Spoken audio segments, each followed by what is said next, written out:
त्रिपाठी जी। प्रणाम। महाराज जी, आपका एक प्रश्न है, ये काफी बच्चों का भी प्रश्न है महाराज जी। फ्यूचर को लेके बहुत चिंता होती है कि 5 साल बाद क्या होगा, जब मैं नौकरी अगर लगेगी नहीं होगा। महाराज जी कुछ चीजें हमारे कंट्रोल में ही नहीं होती महाराज जी, ऐसे में मन को दिमाग को कैसे स्थिर रखें? देखो, जब भजन करोगे तो कल की चिंता का भाव खत्म हो जाएगा। जिस हम परमात्मा की शरण में है, वो जब इतने बड़े हमारे परिकर को पोषण कर रहा है, तो तुम्हारा पोषण क्यों नहीं होगा? तुम कल के लिए चिंतित क्यों हो? क्योंकि तुम्हें परमात्मा का आश्रय नहीं स्वीकृत है, तुमने भगवान को अपना मालिक नहीं माना। तो फिर जैसे जहाज ना हो और तैरना ना आता हो, फिर नदी में उसकी हालत क्या होगी, समुद्र में हालत क्या होगी उसकी, वैसी हालत है आप लोगों की। ना तो आपके अंदर ज्ञान है और ना भगवान का भरोसा है, तो ओवर थिंकिंग, भूत भविष्य काल का चिंतन, ये आपको तो परेशान करेगा ही करेगा।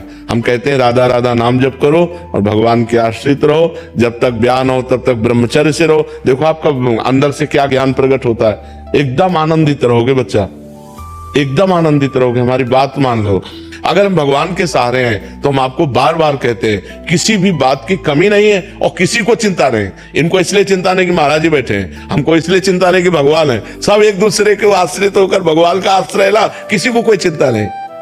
आप चिंतित क्यों हो रहे हैं अपने लिए, परेशान क्यों हो रहे हैं? हम कहते हैं आप ब्रह्मचर्य रह के देखो और नाम जप करो, बड़ी बड़ी विपत्तियों को रौंद के न निकल जाओ। तो हमसे बताओ, ब्रह्मचर्य वो पावर है जो आपकी सोच को पॉजिटिव करता है, लोग समझ नहीं पा रहे।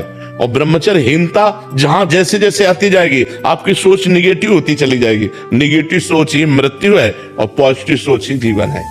अगर हमारा पॉजिटिव चिंतन है तो हम बहुत आनंदित रहेंगे दुख में भी, अगर निगेटिव चिंतन है तो सब सुविधाएं हैं लेकिन हम परेशान रहेंगे। अगर हम आज दहाड़ रहे हैं तो भगवान की शरण में और ब्रह्मचर्य से हैं, उससे हम दहाड़ रहे हैं, भगवान की शरण में और ब्रह्मचर्य। वही तुम्हें सब नौजवानों को कहते हैं, तुम थोड़ा जिसे निकालने में इतना आनंद समझते हो, उसको रोक के तो देखो, बहादुर बन जाओगे, माया पर विजय प्राप्त कर लोगे, हर विपत्ति हर संकट को रौंदने की सामर्थ्य आ जाएगी। धर्म से चलो, पवित्र आचरण करो, क्यों भविष्य की चिंता करते हो? वर्तमान को संभालो। वर्तमान सही है तो तुम्हारा भूत भी पवित्र हो जाएगा और भविष्य भी मंगलमय हो जाएगा। वर्तमान गलत हो गया, भूत भविष्य की चिंता में मिनट को खो दिया। अगर इस मिनट में राधा बोलते, कृष्ण बोलते, हरि बोलते और पवित्र चिंतन करते तो तुम्हारा भविष्य भी ठीक हो जाता और तुम्हारा पूर्व जो बीता हुआ है वो भी अच्छा हो जाता।